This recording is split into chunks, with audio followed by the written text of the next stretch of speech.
What's happening, people, and welcome to another episode of Dominating Division 1. My name is Dirty Mike, and if you're new to the series, then it's all about building different squads and jumping right into head-to-head matches on FIFA Ultimate Team. I've put together a Moroccan squad in a 3-5-2 formation, and there's a lot of talent, a lot of skill moves, a lot of great attacking players from Morocco. I don't know why I built a Moroccan team. I was just feeling it.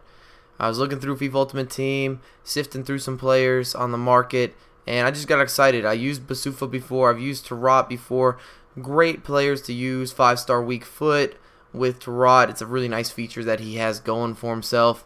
And everyone on the team is from Morocco outside the goalkeeper. And this squad did cost me a little bit more than the majority of teams that I build. I typically put together budget squads, and this was about 58,000 coins, mainly because of the informed lab yed, as well as a couple players that are just outside their normal position. So instead of buying the position card, I bought them as either a center defensive mid or a striker, when usually they'd be a center attacking mid or just a regular center mid. So there was a little bit more money to be spent there.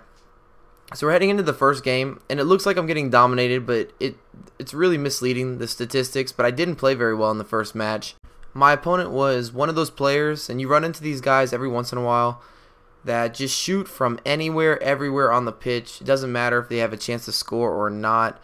And that's kind of what I was up against. He was shooting from places that he had no business trying to jack up shots. They just never had an opportunity to really go in the net. So the stat line shows all these shots and a bunch on target, but in reality, he only had a few good chances to score. But I did notice some problems with pace. As I was saying with the defense, it's a little bit risky back there, but we get a 2-0 win, and we're moving on.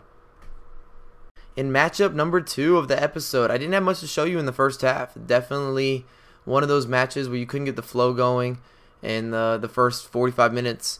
Neither of us made a lot of chances. He had 0 shots on frame, but we came out in the second half with some fire. I get a nice little skill run from Tarot right here, and sometimes you're rewarded when you bust out a bunch of skill moves. The ball deflects around, and it just rolls right into my path. Upper 90, wham, bam, thank you, ma'am. Tarot with a fantastic finish, just a lovely finish. He's been a joy to play with at the striker position. He's got decent size. I know he's not known as someone who's got a lot of strength, but he does feel very confident and strong on the ball. And look at that cheeky finish right there. Just nips it right off the crossbar. And I have a bad habit of when I juke keepers or take them on 1v1, I do these little chips, and I've missed a few. If you've watched some of my videos, every once in a while I will miss one of those chips, and it's definitely embarrassing. My opponent adds one more goal at the end, but it's a consolation, and it means very little. So we're on the right path, 2-0. It's the best way to start a Dominating Division 1 set with a different squad. Even though things have not necessarily been on point, I don't feel like my players are moving on the same page yet, and the defense, as I stated, makes me a little bit uncomfortable. It's a little bit different. It's something to get used to. If you make a mistake, I'm unable to recover because I just have so little speed. Even taking the correct angles, it's a wrap for me. Once I'm beat, and I'm not used to having to defend where you can't make any mistakes. Otherwise, you're just watching your opponent run down the pitch. So I'd love for some suggestions from you guys on what kind of topics and questions you have regarding FIFA. It gives me things to talk about. I've noticed sometimes in the comment box, you guys ask me to do more direct commentary where I tell you the play-by-play, and other times you guys do suggest a bunch of different topics and questions and things you'd like to have addressed. So just let me know. I try to mix it up between the two. If you would prefer me to do more play-by-play type commentary or more topics, or just continue the way that I've been going, let me know. I'm all about feedback and improving my content in order to keep heading down the right direction in terms of creating the right stuff for all the consumers. I don't make videos to hear myself talk. Everything is for the consumers, the people that are watching the videos, my subscribers.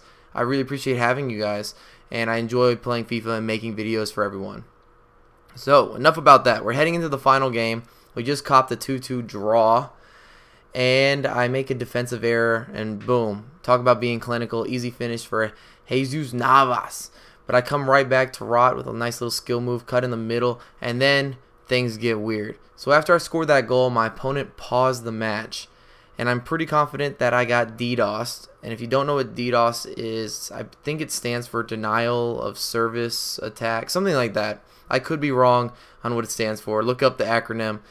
But basically what it means is your opponent disconnects you. You see I get a DNF loss 3-0 even though the game was tied 1-1, and I'm almost certain that I didn't just randomly disconnect from the internet.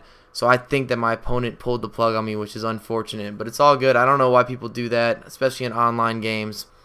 If you enjoyed the video, make sure to hit that thumbs up, subscribe to my channel, and follow me on Twitter at Mike09USA. I have a lot more content coming for you ASAP.